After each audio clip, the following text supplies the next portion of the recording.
You train for the threats you can see, but what about the ones you can't? United Diagnostic Services brings hospital grade diagnostic technology directly to first responder agencies, making early detection of cardiovascular disease and cancer more accessible than ever. UDS provides comprehensive early detection programs using advanced ultrasound, CT calcium scoring, stress echoes, and innovative blood panels to identify potential health risks long before symptoms appear. It's proactive, on site, and built specifically for those who serve. Early detection saves lives and careers. Learn more at udshealth.com. We talk a lot on this show about showing up as your best, on the job, at home, and for your team. But you can't pour from an empty cup. The Recharge Room gives first responders access to tools that actually work. Infrared sauna, cold plunge, red light therapy, and vagus nerve stimulation to knock you out of fight or flight and into real recovery. This was built for us by people who understand our world. Check it out at rechargeroom.io. The views and opinions expressed by the host and guests of this show do not represent their employing agency, department, or organization. All information should be regarded as anecdotal, contextual, and educational, and should not be misinterpreted as legal or medical advice. Welcome to Blue Grit Radio, the podcast that explores making better cops for a better community. I'm your host, Eric Tung. I've been an active police officer since 2007. We will dive into the aspects of police culture, health and wellness, leadership, and mindset. You'll hear from experts not only from policing, but all industries as they relate to being our best with purpose, passion, and positivity. Join me as we share stories, lessons, and advice so we can all be better for ourselves, our teams, our families, and our communities. Ariana, welcome back. Hi, thanks for having me. Yeah, absolutely. We have Ariana Stone here. She's been on a prior episode, one of the more popular episodes for sure. So that was our FTO panel. I'm going to pull up what episode number that is here in a minute. But FTO panel. So clearly we have a range of listeners. We have people that are new to the job, learning about the job, and then we have people that are very experienced in the career. And so FTO, the topic, is generally very intriguing, right? Because people think about their trainer hat, they think about how they can mentor, like what they're seeing, but at the same time, like there's a lot of tips that new people can think about and keep in mind. For sure. I know. I'm glad you didn't quiz me on what episode that was because I would have failed. But yeah, here we go. Was it 2-6? No, that's shout out to Brian Willard. 269 was his panel episode. I'll find it here in a sec. But in any case, how you been? Pretty good. Pretty good. Just kicking off summer and enjoying it while it's here before it goes away. I feel really soon. Yeah. It always goes by way too fast. Yeah. Are you still working in co-response? Mm-hmm. Yep. Still doing that. Yep. And it's going well. Yeah. And of course, anytime, anything with the summer always picks up too. Yeah. Tell us more about co-response because we've had shout out to Sergeant Jamie Ford and Susie Kroll talking about co-responder units. What's it like in the Midwest? And maybe people can hear about some themes that they're seeing in common.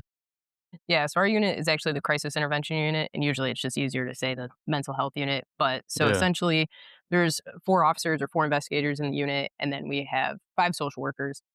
Usually, so there's 2 on days, 2 on noons, and we'll either co-respond to any kind of crisis call, or if it's something that we weren't able to make it to, we'll follow up with that individual roughly within a few weeks, because if they end up going to the hospital, staying at the hospital, you still want to give like that good follow-up time. And then we'll just follow up, be like, hey, is there any other resources maybe you didn't get from the hospital that you feel would be beneficial? And then our social workers can do their thing and make referrals if they so need. Yeah. It's been pretty good.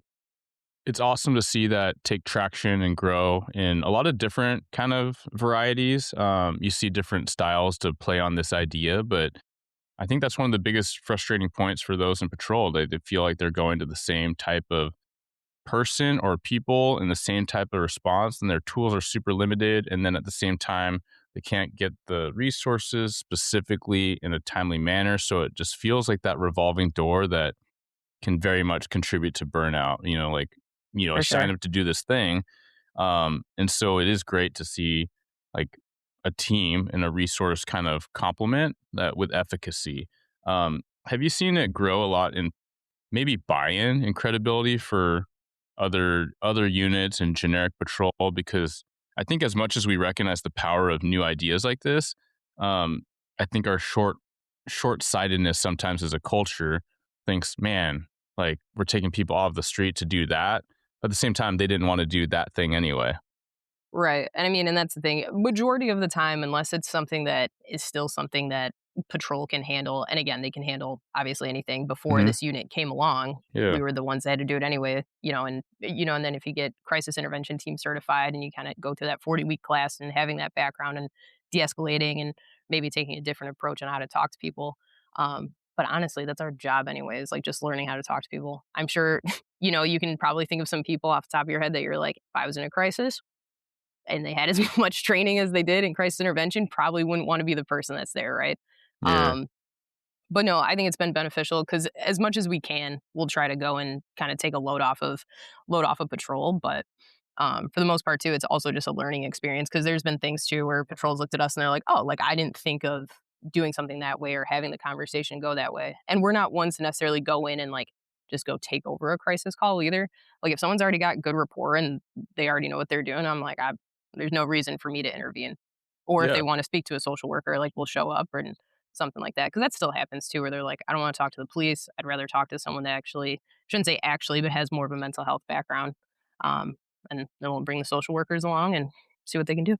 Yeah, that's a good metaphor for just things in general, right? You might have someone with the really good position, on a tactical situation. It's not necessarily like if they're very adequate and they know what they're doing and they're plugged in, then you're Hmm. not going to be like, "Hey, I'm here now, so I'm going to tap you out." There's a time and place, and what to transition. It's also like you have a senior detective show up, and the officer has great rapport. No detective's like, "Hey, step aside. I'm sorry. Right. I'm gonna start over right now." You're like, no, at the right time, they're gonna be like, "Hey, this is detective such and such, and I'm gonna catch them up on the case, and they'll take good care of you." So yeah, it's like that Swiss Army knife, right? Like officers, Swiss Army knife, lots of little tools. But when the time is appropriate, you might need to pull out that little pair of scissors. But if anyone's used those scissors in a Swiss Army knife, they're pretty small and awkward, and they'll get the job done, but you don't want to be cutting up large pieces of paper with them. However, if someone was to give you a pair of scissors for that paper, hopefully you would accept that. Yeah, and I think sometimes too, it's even easier to think almost as like FTO because there's certain things like for us, like if someone we got a call, excuse me, for someone who's self harming. Now, Hmm. for us in Illinois, at least, self harming isn't something that means that you're automatically going to go to the hospital. Now, if you obviously cut yourself pretty deep and you need medical attention, different. Hmm. But it's also explaining that, hey, just because this person may have cut themselves superficially or whatever, doesn't mean that that was their intent to kill themselves or harm themselves. For them, they'll explain like, "Hey, this is a release for me," or because I can't feel things like physical pain is the only thing I can feel. And it is. It's almost like kind of like an FTOing moment, but in just a different realm or different section of stuff that we deal with. Yeah. Yeah. I think that the sermon is great. I'm curious if anything comes up for you if I ask with co-response, like from your time starting, are there lessons that either your unit or maybe regional units have learned and kind of adjusted course with it being such a new thing to now, several years in? I think so too. So I've been in the unit almost 3 years now. I have 3 years in November. I think more of the change is not I shouldn't the quantity of our follow ups. So now we'll at least try to do two in person, and then the social workers will typically be doing the phone follow ups if we can't make contact in person. And then we'll get sectioned out. So each investigator, we have a different area and different district that we'll handle. So if there's mental health calls and my stuff that I'm assigned, I'll be the ones to handle those. Or if it's a call that I actually assigned to or responded to, co-responded on the street, and I had a good rapport, if I've dealt with this person a bunch of times, they'll usually get sent to me. That usually makes it easier instead of being like, hey, if I dealt with someone all the way in District 12 when I don't even deal with that, but I've had a good rapport with them, it doesn't make sense to send someone else different out there, to kind of make it seem like I'm talking to a bunch of different people if it works. Yeah. Yeah, absolutely. Um, well, for people that are unaware, right? You used to be a field training officer. I found the episode. It's 192. So for 192. people that Now want I'll to find remember. that, yeah, 192, that panel with Davin and Reed and those solid kind of multi-state, multi-jurisdictional perspectives for these overlapping themes. So you have that hat. I love having you on. A lot of what you put out is just so positive, and that's how we got to know who each other are. Limitless Momentum, your company, your page. Can you tell us a little bit about I got the new Limitless cutoff on. Momentum? Yeah, dare to deal Um, with your shit. Dare to deal with your shit. Yeah, so Dare. we got these in a cutoff, a Are t-shirt, you and even? some snapbacks. Yeah, are you old enough to remember Dare, the program? I did. You know what's funny? Okay, My good mom, for you. not too long ago, gave me, like, a box of stuff from elementary school and actually found my DARE certificate No from 5th way. grade. Yeah. Yeah, Yeah. Yeah. Darren the Dare Lion, was he on there? I think he was. Now I'll have Okay, to pull it up, nice. but I think he was. Yeah. But it was official. But no, Limitless Momentum was something I started in 2022. For me, I'd never really experienced anxiety. If I did, it was more of like nervous for a test, nervous for an interview, something like that. But then kind of being thrown into like our riots. We had some bigger riots that happened in our city that kind of led me down of more of like, huh, big crowds aren't really my thing right now for a Mhm. little bit. But I think also just even seeing how much of a mental health tick, especially after COVID, kind of happened, and just having other friends that were dealing with uh, mental health. And I'm like, oh, now I don't want to sound shitty, but I'm like, now I can relate a little more to how that feels and what that is. And obviously, it's a big conversation in the first responder community because we're, what, 4 times more likely to commit suicide and, Mhm. struggle with addiction, things like that.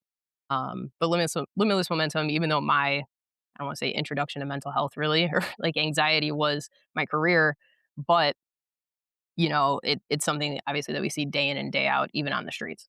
And so I just wanted to have something or create something that's a little more, I don't even want to say darker because mental health can be pretty dark. Mhm. There's other brands out there and no shade to them, but it's, rainbows, bright colors, things like that. And that's just Mhm. not me. So it's like, Yeah. with different designs being, skeletons or darker clothing, mostly everything's black or a darker tone. Um, but yeah, it's more something to just kind of be that motivation or like that little kick in the pants that we need sometimes because there's a time to be, I don't want to say like nurturing is not the word, like you always want to be nurturing, but like there's also times where you gotta pull yourself up by the bootstraps and we gotta figure it out. And it's either we're gonna sit in this and we're gonna stay in it, or you sit and you figure it out. Yeah. I like that intro. And no, it doesn't sound bad. You made a comment. You're like, it might sound shitty. It's like, no, but it makes it real. Like when you're face to face with it and you're grappling it with yourself, like I can recognize I think it's fair to say, like, in my whole existence, like, I was sympathetic and I, like, tried to, I appreciated, like, where people were coming from, what they're grappling with it until you really experience it close to hand, like, yourself or, like, somebody, like, really right next to you, does it strike a different way. And, yeah, what you just said makes me think about the difference between nice and kind, right? Nice, just it's a bit fluffy, it's polite, but sometimes like the real kindness is being direct and saying the thing that needs to be said and whether it's pulling yourself up by your bootstraps and like with the real talk or like nudging your peer support kind of energy towards somebody to say, hey, like I'm really worried about you and I'm seeing these things. Or asking the direct question that's extremely uncomfortable. It might not be nice, right? To say like, hey, have you had thoughts about ending your life? But that's the thing that we need to recognize is a critical thing if we're going to actually save each other, because we do take ourselves out of this world more than suspects, and that's just unacceptable, and we have to be real about it. Yeah. And I think too, because I can relate to it differently, like, if it was something, because I grew up playing sports, so it was like, all right, if I'm struggling with something or dealing with something or I need that kick, I'm like, my big thing, and I still struggle with it, but is negative self talk. So, Mm, but some of that negative self talk isn't like completely putting myself down. It's like more of a like, all right, we got to get up. We got to keep going. We got to keep moving. We got to keep trying, that kind of thing. And I know that not everyone also has that approach. Like, am I always going to be the nice, like, I'm still going to be understanding, you said, like, and sympathetic, but also drawing that line of, all right, but what are we going to do about it? Because we can mhm. sit and wallow with it as much as we want, but eventually we got to do something or it's all going to stay the same. Yeah. Nothing's going Yeah, to and I change. think that yeah, and I think that connects really back to your apparel and your brand because it does resonate with a lot of first responders. Um, yeah, some people think skulls is like all just death and darkness, and yeah, I think that what's powerful about the imagery of a skull and memento mori and the stoicism ideas, like yeah, like remember you're gonna die. Remember, like all people are gonna have their ending. It's not just like to fixate on it, but to realize what you just said, like, okay, now what do we do about it? And like, unless you reflect and you're honest about the prospect of death, how can you, like, legitimately, how can you actually live your life in accordance? And like, how do you actually maximize your life if you don't get real with the fact that it is finite and our days are numbered? And so we don't, again, we don't wallow with that. We don't paralyze ourselves with fear, but we empower ourselves to do the most with what we have. Yeah, I've been trying to implement this thing, and there's only been one time really, but if there's something bigger or something that I'm more down about, like I'll give myself a day or a day and a half. If I want to Mm, sit and wallow, I'm like, all right, we're gonna feel the feels, but then all right, and then I'll start making a plan. Like, okay, tomorrow when I wake up, what are we gonna do to make it different? Like, we can't change whatever happened, or we can't change if some deal fell through or something didn't go right. But what can we do to either one change that direction of it, or okay, how can I regroup and circle back and make it different? yeah. I actually just read this. I'm reading The Passion Paradox right here, by Okay. Brad Stolberg, Steve Magnus. But a lot of it talks about passion, and we can recognize like some of the highest performers, the passion becomes very imbalanced. And I think that that will resonate with first responders and police, right? Where we go into this job, we want to do everything we can. And yeah, you might be like the most accomplished cop or leader or specialist on paper, but then what are you overshadowing? What are you undervaluing, under investing in, in other aspects of your life? And we start to recognize quickly, like what we're talking about with this wellness perspective. But I like how in that book that actually features a coach, like a top tier, I forget if it was professional sports or Olympic or both, but basically like recognizing you're going to have failure points and your people, for him, his athletes are going to stumble, they're going to lose, they're not going to get first all the time, but Hmm. basically giving that grace period at, hey, 24 hours, you can have the pity party, you can get all quiet, you can eat your pint of ice cream or more, gallon, whatever have you, but after a day or two, it's time to get back to work. um, and that's literally what resilience is, and that's what separates what they call super champions. That's what separates super champions from the almost champions. So everyone's top tier, everyone's best in the world of the class, but the people that are like categorically the best, they don't sit in that victimhood, right? They don't accept it for long. They go back and then embrace the challenge. They go back to the grind, not just to succeed, but to grow. And growth is success. And so reframing that, I love that you just mentioned that because I literally just went over that. Was it Tim Grover who they mentioned? I don't The think coach? so. Yeah, No. I'm familiar with Tim Grover and some of his stuff, so yeah, solid though. Yeah. No, I've read both of his books. They're pretty good. If you haven't read them, you can add them to the list. Yeah, awesome. Well, yeah, and these are not novel concepts, right? We talk about overcoming adversity and having a growth mindset. Whether it was the Stoics from ancient Rome or Tim Grover, like what I really love to share and part of the platform, but also like when I incorporate stuff with training is like nothing is uniquely new, right? There's going to be a new bestseller like literally every quarter. And it's repackaging. It's not to disparage like some of these authors, they say things in such a poignant, different way, or maybe a fresh perspective. But this is like people had it figured out in ancient times. And if we can recognize that, no one's challenges are specifically unique. And so accept that, stay curious, and learn from learn from Tim Grover, learn from Ariana, learn from everybody. Yeah. Well, and even as you were talking about, I mean, not as far back as ancient time, but I actually just finished The Law of Attraction, which I think Mm, came out in like 1906. yeah. But basically like that early on thought of, I get essentially manifesting or, having that belief in yourself. You're like, I can do this, I will do this. But having that, and I mean, essentially it comes down to having that self confidence and knowing like this is something that I can achieve, but what is it, what are these 8 steps that I'm going to have to take in order to make this successful? And some of those things are going to be like for me, I'm putting together our second 5K. I'm like, well, even last year, I don't know how to put together a 5K. I Yeah, don't that was work with so cool to see. Yeah. I'm like, I don't work with a management company. I'm like, all right, like we were a sponsor for a couple 5Ks with Travis Barker. And I'm like, okay, just taking things from that. Mhm. And I'm like, all right, this worked. This may have not worked. Maybe what can I do on a smaller scale? Because obviously I'm not having at this point, thousands of people come out to run, but just certain things that you can take and make it your own or figure out, or even stuff from last year. Okay, this didn't work. Here was some feedback. This is something that I'll change for this year. But it's all something too that trying to have that confidence and knowing that you can do the things. It just also may not be how you how you want it to happen or in the timeline that you want it to happen, which Mhm. has been a big thing for me because I'm like, all right, well, I can make this work now, and the universe does not always go with my timeline in my brain. Yeah.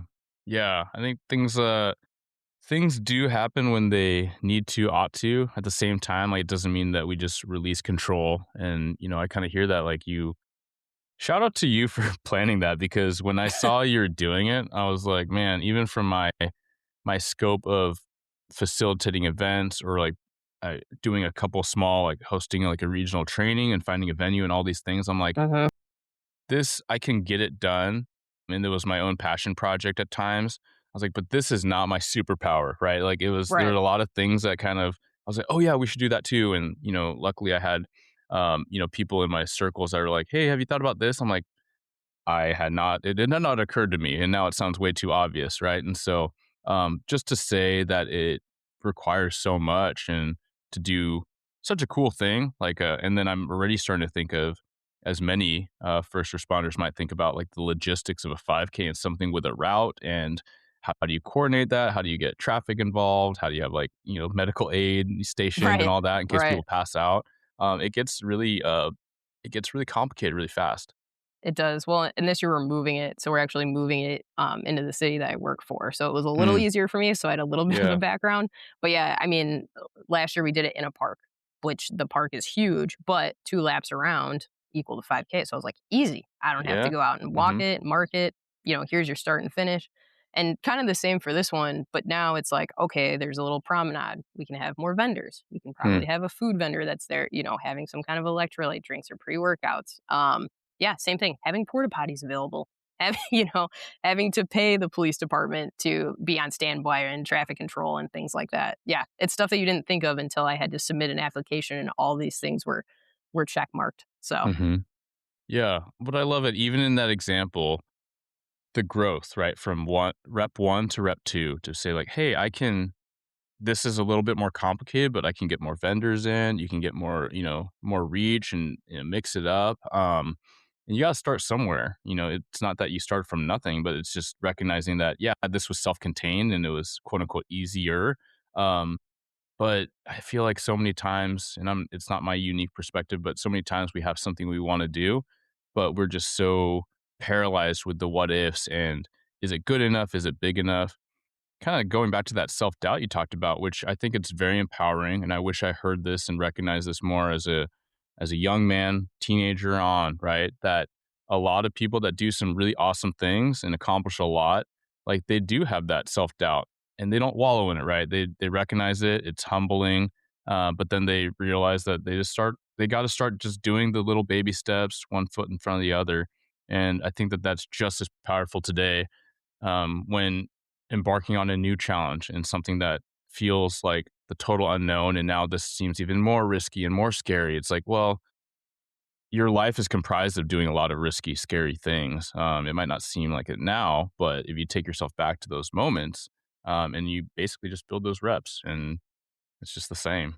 yeah, and I mean that's still something I deal with. I'm like, okay, is it going to be bigger than last year? Is it going to be the same? Like the big thing is trying to not hold myself to a like I still have a standard, but not being like, okay, I want to like I have a range of participants that I would like to have. I'm like, but if I don't hit the max of that, like I can't be disappointed or I can't be, things like that. But also having realistic expectations, but Hmm. also in my brain having the expectations to which Ariana Stone should be meeting these expectations, if that makes Yeah. sense. Yeah, for sure it does. Is that something that you always recognize, kind of having that, like, okay, I got the real goal range, I'd be very satisfied. I have this, like, what I've heard called an inspirational goal.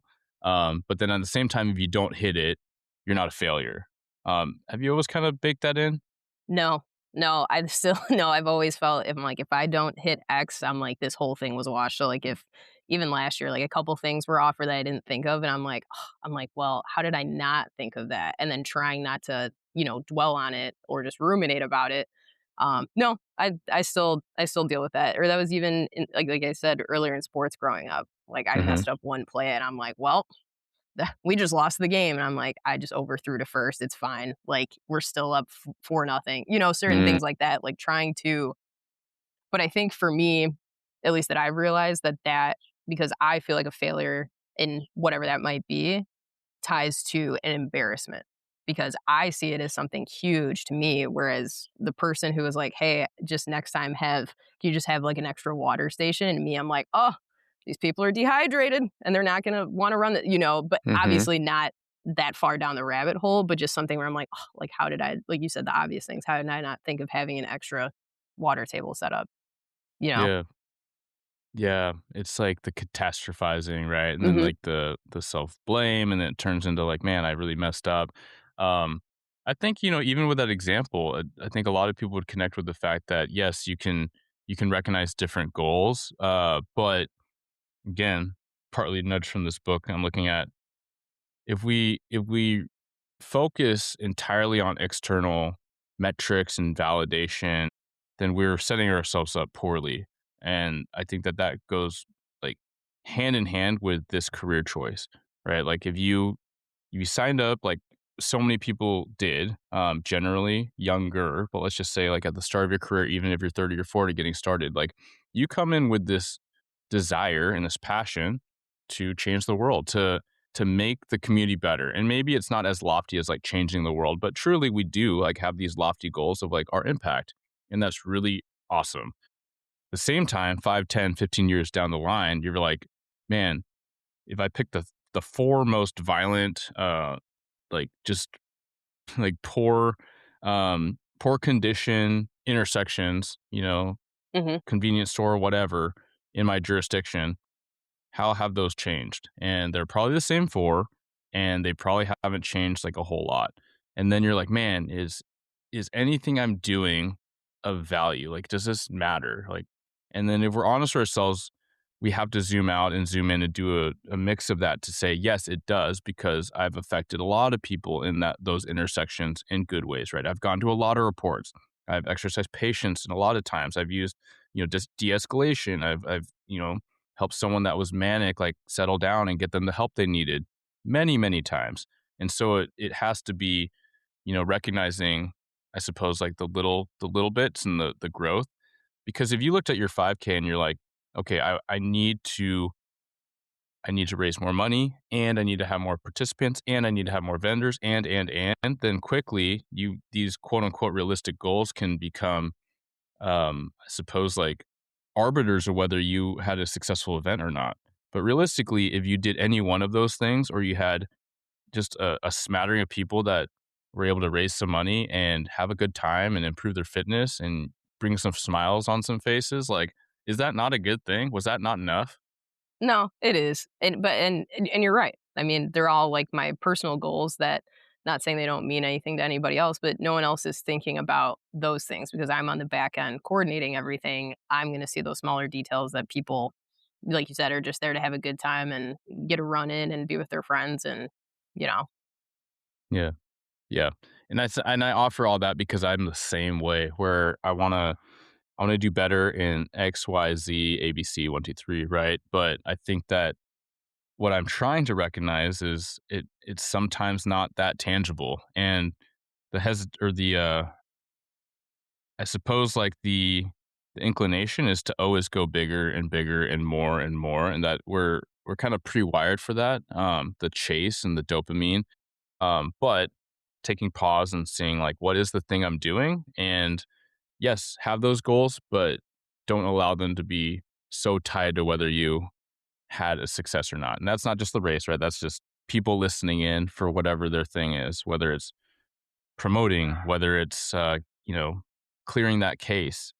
Like, yes, we like to do these things, but we're not going to get it every single time. And it doesn't mean we're a failure. Yeah. And I think too, like even how you were talking about like cleaning up certain, pick your convenience store at whatever intersection and, how many times you can help people and do these things. And I think that's the big thing in my career too. Like you can do all the things and you can help somebody out where you're like, oh, I got this person to the hospital, nothing else is, okay, we're good. We're on the up from here. And then you deal with them a week later and we're back to using drugs or we're back to, whatever that vice is. And you're just like, you can only do so much to help people. You can give people the tools, you can give people the resources, but it still ultimately comes back on you to, like, even how we talked in the beginning, like to make that change. Like if you don't want to be stuck in what it is, and sometimes it's not just that simple. Like someone with schizophrenia, like, yes, taking your medication is probably going to help you. I'm like, but that's still going to be a continued struggle with what else you have going on. But it's still moving in a path that might make your life feel more normal isn't the word that I want to use, but I guess regulated in Mhm. themselves and how they are as a person too. Yeah. Yeah, and I think that this is, like, the continual theme that I keep dipping in and out of on the show, which is, like, because I think about it so much and how I can try to keep the excuses at bay and, like, the little kinda self-wallowing at bay, I just recognize how pervasive it is, right? And so, the more we can recognize that how we show up is completely under our control, and that's what we should fixate on. um, I got this dog that we're watching, our friend's dog, that's just, like, just pouncing Just all around hanging me. out. Yeah, she's hanging out, she's barking, she's doing her thing.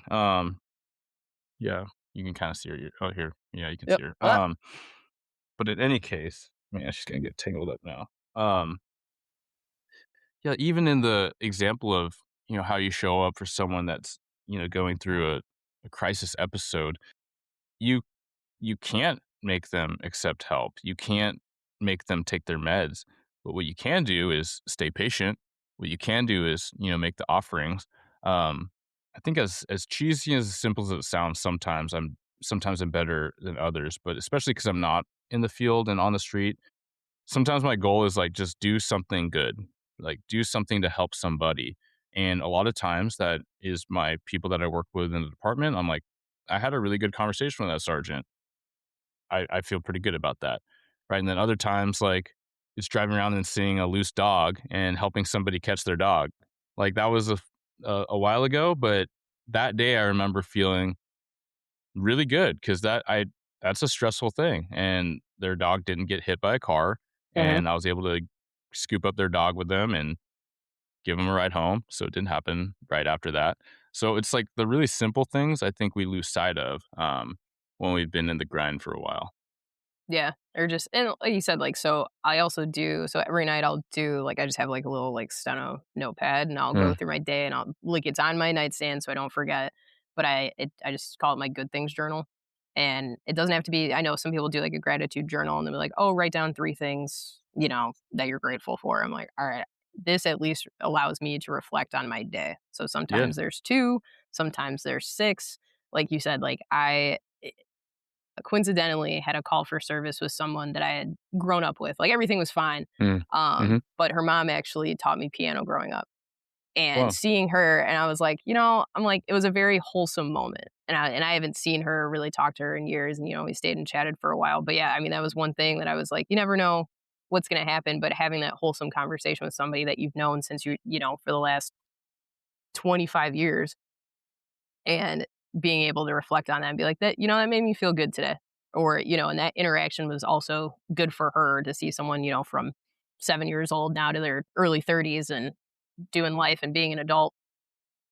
yeah, yeah. That's awesome, I love that you do that, and thank you for sharing that.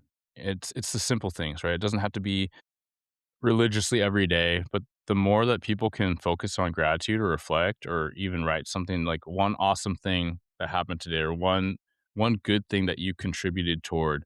I mean, there's a lot of studies that support like better mental health, stronger purpose, less prone to burnout, which are these things that are, very pertinent to us. Um, you've posted about this. I'd be curious if you'd be willing to share a little bit about your gnarly car wreck. I was not Oh, aware sure. until you more recently, like, kinda shared and, reflected on it and, even that car that you wrecked in. Yeah, that But I thing was a think it tank. has so much to do with your resilient story. Yeah, so I mean that was a probably still one of the craziest years of my life. So in April of 2012 I lost my dad to pancreatic cancer. May of 2012 I graduated from high school and then June of 2012 I got in that car accident. So My essentially gosh. I was hit by a drunk driver. They they were trying to pass somebody. We were going opposite directions. They were trying to pass someone on the shoulder, cut it too close. They got clipped, spun out into my lane. So I ended up hitting their passenger side. I can tell you what song was playing. I can tell you thinking, oh shit, as I see a car. And then I woke up and I was off the road and I was facing the farm and fleet that was right there. Mm. And I remember they had to do the jaws of life on that car because they were like, hey, you're like, we can get you out of this more easily than we can. I'm like, all right. Like, I'm still in shock. A nurse came up to me and was like, and I was meeting my family and a family friend for breakfast. Oh my gosh. I had left my friend's house from the night before. And I remember I'm like, here's my mom's number. I don't know where my phone's at. Can you call her? And my mom eventually shows up and she comes around the driver's side. So I broke all 3 bones of my right leg, my tibia, my fibula, and my femur. And my tibia was out. I still have a nice big old scar on my shin. That's so scary. And yeah. So when my mom came out, I shouldn't laugh about this. When my mom came around the car, I'm like, Mom, I'm good, just completely in shock. And then, she looks down, I could see her like, huh, like drive. Yeah. And I'm like, oh, I can't I'm like, clearly it's bad because I couldn't see past the airbag. Like I knew my leg hurt, but I didn't see it out. Which is not good if you're seeing someone else's reaction and Right. in the moment you felt okay. For sure. And I was like, yeah. And I could tell my femur was raised, like my shorts, I could tell it was like raised. Sorry if this is too graphic for anyone, but it's like, it was raised in my shorts. Listener so I knew discretion that advised. Hopefully at this point when they heard, hey, let's talk about your gnarly car wreck. gnarly accident. Maybe they hit, fast forward or something. Yeah. So I went to the hospital. They did the first surgery. They put my tibia back in. And then the next day they did the surgery to put the rods in my tibia and in my femur. After that, the surgeon, once I do all my PT, things like that, they're like, hey, within a few months, you should be basically good to go. And I was not good to go. I started walking with a limp. I couldn't run. I was super active, did all the sports growing up, loved being outside. But like even playing catch with my brother in the yard, I was like hobbling around. So I'm like, something's not right. Unfortunately, my mom works for a wheelchair company, has been in that wheelchair world for years. So she's got connections to some gait clinics and things like that. The original surgeon told me, well, you can do more PT, you can adapt, or you can probably have this really rare surgery. And I ultimately ended up going to a surgeon at Northwestern who was like, yep, you need the surgery, which is a derotational osteotomy. So basically what they had to do is go into my femur, root it, take the rod out, and then re-break my femur and put the new rod in. Because basically the first time the bone did not heal correctly. So I had like a wide degree of deformity is not the word, but error as to why I was limping and things like that. Had that surgery, more PT, all the things. And I am the most back to normal that I probably ever will be. But that's the thing. No one would ever know unless I said something. Mm-hmm. Or you were like, hey, you got a bunch of gnarly scars on your right leg. Like, what happened? But yeah, I think that's still probably for sure one of the toughest physical things I've ever gone through. And I think just life in general, that was a shitty 3-month period. But I can reflect on that and be like, you know what? Like I got smacked by a car and broke all 3 bones of my right leg. I'm like, I can get through this thing, or like I can get through a parent passing. We can get through these things. And not to diminish anything else that anybody goes through, and everyone handles things differently, but that car accident, and it's not even something that like defines me, but it's something that I'm reminded of every day because I still have pain in that leg. I'll always have pain in that leg and aches, and it'll always be slightly not atrophied, but slightly weaker. Mm-hmm. But no one's going to notice that. No one's going to know that. That's just something like for me, or like a reminder for me to just know how far I've come. Yeah. Roughly how old were you at the time? I was 18. I had just turned 18. Yeah. Just graduated high school. Do you remember what it was like as far as your mindset and having this? I mean, you jokingly, it sounds so simple. Yeah, let's just like throw some rods in there and they're not ideal. They're all good. Let's re-break it. Let's scrape it all out and like do another thing. And now you're like, mostly fine. Uncomfortable at times, painful at times, but like you can do stuff, and clearly you're able to become a cop. No, but like, what do you remember what that was like, and like what was going through your brain, and were there fears, or like how did you manifest that like positive mindset? I think I mean, I had support of my family. My mom, my mom grew up, it was just her and I most of the time, so mom was my rock and still is, always will be. My friends, great, it's always humbling when your friends have to help you shower and, Mm, help you up the stairs and it's things like intimate, that. yeah. Oh yeah, and I think that, I mean, honestly, that was the most traumatic thing I had experienced physically, at that time and emotionally. But within 3 weeks, like, I was on crutches for a few months, but within 3 weeks, I was like, "Mom, I want a Coke from McDonald's." And I drove over there, like, and my mom was with me in the passenger seat, and she was so nervous, but, like, I wasn't afraid to get back out on the road. Like, I wasn't like, "Oh my god, I can't get in a car, I can't drive, someone else is gonna hit me." I think it was just, "Okay, how quickly can I get back to what is now going to be my normal?" Mhm. Because since already having to then be so dependent on people to get around, or I had to have someone with me when I go up the stairs because I was a fall risk, or walk me to the bathroom or do these things, I think I was like, okay, I want to get back to my independence. And I know this isn't something, at least at that time in the beginning, that I knew wouldn't um totally, I mean, it'll change my life, but not alter it enough to that I can't come back from it, if that makes sense. Yeah. Yeah, And absolutely. having that young 18-year-old mindset, I don't know, because it is, there's certain things where I'm like, all right, I'm upset about this. I'm like, but I went through this. Like, Yep. we'll be all right. Yeah. I love that example, because although you're like, yeah, that young 18-year-old mindset, you're crediting like the youth and maybe even like the positive naivety to be like, oh yeah, I'll be fine. But if we're honest, there's a lot of young people that are like, my life's over, right? I'm an athlete, my leg is Mhm. shattered. Rather than focusing on the, well, I survived and I have this like amazing support network, like, because you could easily not, I don't know, but when I hear broken femur and like bones coming out, like it's the wreck is bad enough that we go to those calls where like Mhm. if your femur's in trouble, that's not good. Um, just to recognize that, and you have the memory of this, right? You have the pain, you have the sensations, and a lot of people in a similar situation with a different framework, a different support system, a different mindset. That's the reminder of what sucks, not the reminder of what's awesome and what you don't take for granted. Yeah, and don't get me wrong, I'm sure I was a Debbie Downer for a chunk of that time, because I couldn't go do what I wanted to do, or I had to do it with the assistance of somebody. I remember when I could finally stand at the kitchen sink when I got home, because I was in the hospital for about a week. Um, So about a week and a half, like, after, like, my mom washed my hair in the kitchen sink, and it was probably one of the best feelings that it could be. Mhm. I'm like, just being able to wash my hair, or, that's not like a sponge bath at the hospital, you know. But I was like, okay, I'm like, I don't want to feel like this anymore. Or, my mom hounding me, being like, all right, we got to do our exercises, is there with me with my therapy band and doing all these things, because she also knew. I mean, everybody did, but when you're the one actually feeling it, you're like, "Oh, I don't wanna do this," or "I'm tired," or "fatigued," or everything's, painful, but these are gonna be the things to get through to make you stronger and help you get through it.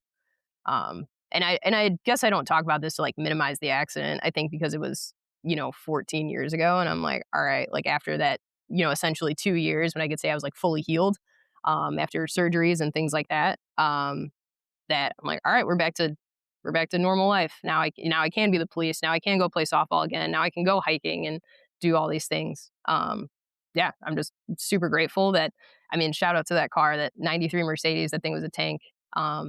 If No, I mean, one of the firefighters told me, he was like, if you were in any other car, he's like, you either would have been in a wheelchair or you wouldn't have made it. Mm, And I shouldn't say it's funny, but it's funny because I wanted to take my mom's car the night before. She had a mhm, newer car and it's faster and whatever. And yeah, and she told me no. She was like, "No, you have your own car. You're not going to take mine, whatever." And I'm glad she did, because God forbid, had I gotten in that accident, things could be way different.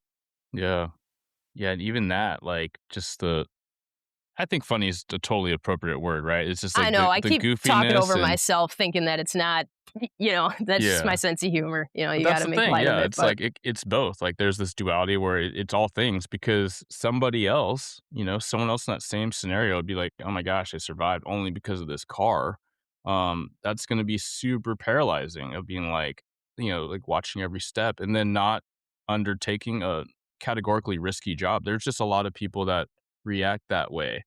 it's not to say that that's the wrong response, but I think it is just something I really want to highlight in your response. And, we don't just become resilient and positive focus just because, like, you recognized you're sure that you had those really like down moments. At the same time, like you came out on top and you're still on top, right? And that's the thing. And it goes back to memento mori and stoicism. Like things are going to happen, and do we let them like dictate the quality of our life, or do we make the best of what we can? And yeah, I find a lot of lessons in my own close call or calls where, yes, at times, like you're like, well, that really sucked. At the same time, there's a lesson here, and it's a reminder. Like I have some scars from my burn. That I'm like, yeah, that could have been the game ender, but it wasn't, and I have a lot to be grateful for. And it's not always front of mind. Like sometimes I need to be reminded, or I need to remind myself, like, yeah, things could be a whole lot worse. And categorically, everything in my life is pretty freaking awesome, even though bad things will continue to happen in life and to people I care about. Like that is life. But to not just stew on it and try to keep moving, right? And keep that limitless momentum, right? And it is. It's easier said than done. But having that mindset or that thought in place is just even one step closer to being like, all right, how can I navigate this? Like you said, like we can't control things as much as we want to be in control. And also me being, I feel like, type A personalities, want to be in charge, want to be in control. There's only so much you can. And I think that's also something within the last few years that I've been trying to be better with. So if something doesn't necessarily go my way or is out of my control, it's like, all right, well, how can I still navigate this in a way that's going to work? Or it's just something where I'm like, it's not going to work and we got to pivot a completely different direction. Yeah, absolutely. Are you down to try a little quick Q&A? A little quick fire Ooh. Okay. lightning Yeah. round? Let's All do it. right, so the goal is a phrase, or maybe a sentence, for each Okay. response. Okay. All right. What's your favorite thing to do to decompress? Listen to music. Nice. Favorite type of exercise?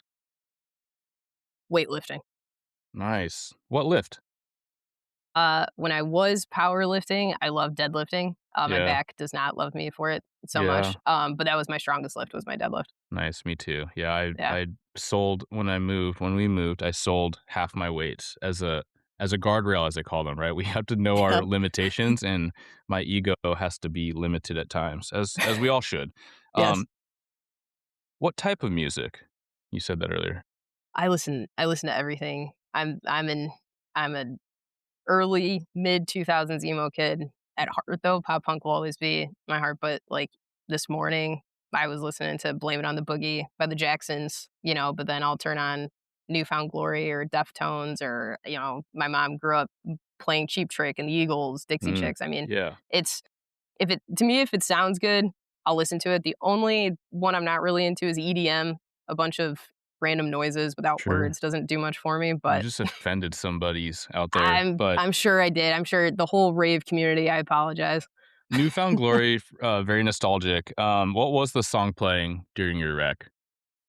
It was, uh, Rock by The Dream. Very very I don't know random, but that song. All right. it's, do you know who The Dream is? Do you remember The Dream? No, I'll have to pull it up. I'll have to pull it up after this. Don't quote me if I think it's he's like Snoop Dogg's nephew, or Hmm. he's somebody's nephew. But yeah, it was very, very 2010s R&B Yeah. on some random mix burn CD that was in my car. Okay. That's legit. What phrase or sentence advice do you have for those coming into the job or brand new to it? I guess always lead with your best intentions because people can also see through that. And again, that's hard because I shouldn't say most, but some new people are robots because they're like, I got to make sure that I get all the info and I got to make sure I do this. That I think sometimes they lose a little bit of their personality. Um, but it's like, be yourself, show, because a lot of, I shouldn't say a lot, but the community sees us as the police, but they also know that we are human, but show that human side of you. Like, show what makes you Eric, show what makes you Ariana. Like, I think that's what also makes your interactions unique with people. Because if you're just like, all right, what happened? What's your name? What's your birthday? All right, Hmm. here's your card with your report number. See you later. Um, just be intentional, but also add yourself into your work. I love that. I agree. I think that's one of the secrets to life that I'm recognizing is be you. Like keep growing and be the best version of you, but just be you. Don't be somebody else. Love that. What about somebody mid-career, a handful of years in? Start looking for that other unit to go in so you don't become burnt out on patrol. If there's something, I shouldn't say that. There's patrol lifers that it's just fine if that's what you want to do your thing. But if you start to feel yourself getting a little burned out or slightly jaded more than usual that the job will do to you, I would see if there's something else within the department that could even be a change or something that you're interested in. Yeah, I like that. And even within those, like, shout out to the patrol lifers. I spent most of my career in patrol in different ways, but yeah, maybe it's even a different flavor of mastery, right? Like you get really into UAS drone stuff, or you become a trainer in this thing, or the software. Like mix it up, right? Keep Hmm. learning and growing, which is what my takeaway from that would be. Yeah, for sure. And again, yeah, no, I mean, obviously with my unit too, like we're still a support of patrol, so we're still out on the street. And then if shooting happens or stabbing or whatever, like I'm still going to that. I'm still the police, Oh yeah, and I just have a little more freedom in selecting of where I'm going to go and what I'm going to do. But um, yeah, patrol will always be the backbone of a yeah, department. love it. What else do you want to leave the listeners with? Ooh. I mean, I like that you just touched be on you. I think I don't know. Maybe it's something about now hitting my 30s that it's like it, just go do what you want to do. Mm, Like who cares what other people think? And that's hard to say because even though people are like, "Oh, I don't care." Like there's a very very tiny small percentage of you that still cares what people think. I don't know anyone like this is my gut. Yeah. I don't know anyone that's like, there's a lot of people that say it a lot and they say it kind of loud. I don't believe any of them. And that's no No. offense to them. Like if you have to say it, then you like I do care what people think, but I do try to work more towards not. Yeah. I think like if you can, lay your head down at night and know that all right, I am authentically being myself. I'm not hurting anyone else. I'm not doing anything damaging to somebody or myself. Hmm. Um, just live your life because if you want to go do what you're going to do, who's going to say? I think that's been a bigger thing for me in realizing that we have free will. Obviously, free will should be, you know, still still in check. But no, just be you. Do what makes you happy. Because all like you said, like we're all gonna die. Not to be morbid, but we're all gonna die. Yeah, it's And real. I want to at least be happy with the life that I lived and do things that are within my control that I would like to do. So go do what makes you happy. Yeah. You have this life experience and whatever your beliefs are, like you have this one, in this body, in this personality, in this like frame, in this time. So yeah, make the most of it. And I love all that you've shared, a ton of wisdom. And I just appreciate your outlook. And that's why I was really excited to feature this like solo, long overdue. Like we've been Yeah, I talking know. about this a lot. And just to share with the listeners, like when we're like, "Hey, what are we talking about?" I was like, "Man, like if we went through the messages and all that, there's probably way too many ideas." But in any case, I'm really glad that we were able to be able to share a little bit of what motivates you, what inspires you, what you're working on, how you're making a difference, and also at the end of the day, like keep it light and find and sometimes cultivate that joy because I do believe that that is it's a very noble thing that we care so much about service and dedication and sacrifice, whether it's the hours away from our family, whether it's like the grind. At the same time, like it's really important that you do things that are fun, and that's me reminding myself out loud as I am embracing that notion a lot more this year than I did certainly in the last few years. Yeah.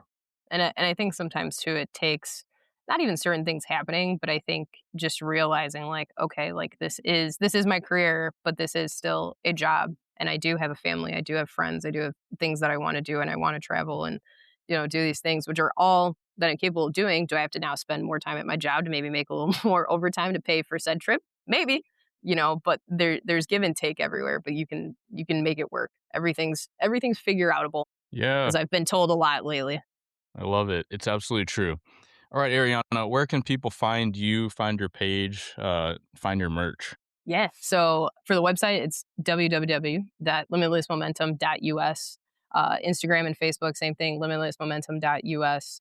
If you're in the Illinois area and you want to sign up for the 5K, I didn't Yeah. do a virtual option, but if you want to sign up for the 5K, that's also on our page too. Nice. When is that again? And then it's September 20th. Also, I All should right. say that we are a for-profit company, but every quarter I pick a different mental health organization that aligns with our values, and we donate 10% of the proceeds from that quarter to that organization. So Love it. actually, tomorrow I'll be donating to Heart Support. Do you listen to August Burns Red? A No. little heavier metal band.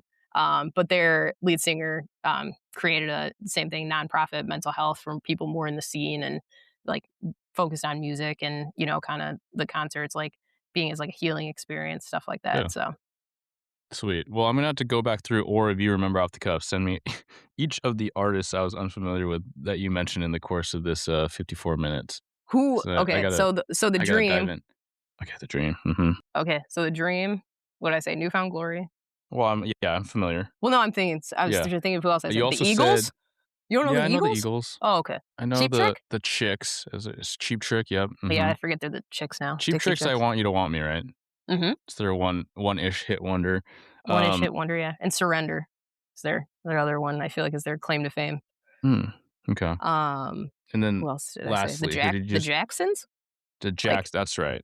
the Jacksons. Oh, Michael and the fam. Oh, you're talking about the Jacksons. Yeah. What song was it? Blame It on the Boogie. Okay, I'm sure I've heard it. Probably. And then what I was mean, the it's last not. artist or band? Uh, Just mentioned that they do benefit concerts and oh, the band. So the lead singer that has Heart Sport is August Burns Red. So yeah, we've Burns hit Red. just about every genre that I listen to now. Yeah, they're heavier, like screamo metal. Yeah, I used to say like I liked all music except for like scream metal, but to be honest, there's some pretty hard metal that I can definitely appreciate and enjoy in the right setting. Um, For sure. Usually, lifting and things like that, or like trying Yeah. to run longer than you wanted to. Like those are good uses for that.